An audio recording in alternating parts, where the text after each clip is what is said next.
आणि ह्याचाच उपयोग आपल्या जीवनात करायचा आहे, उत्साही राहायचा आहे, आनंदी राहायचा आहे. चेहऱ्यावर आनंद असला तरच 4 बायका ये म्हणणार आहेत का नाही सांगा. आणि मग आपलं जीवन जर आनंदी असेल, दुसऱ्याच्या आपण उपयोगाचा, आपण किती मोठा आहे ह्यानं महत्व नाही.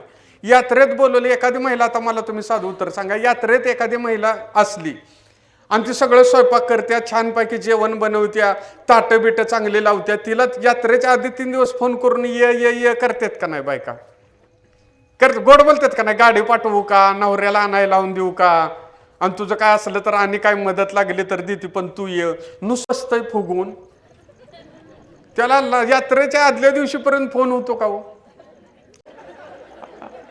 पुन्हा मग शेवटी कुठं वाद घाललं म्हणून शेवटी फोन होतो. आपण उपयोगाचं असलं तर आपल्याला किंमत आहे. आपण किती मौल्यवान आहे काय का. आता तुम्हाला जर मुलाचं शर्टाचं बटन तुटलं असलं, मुलीच्या फ्रॉकचं बटन तुटलं असलं, आणि तुम्ही शेजारणीकडे गेला आणि तिला जर म्हणला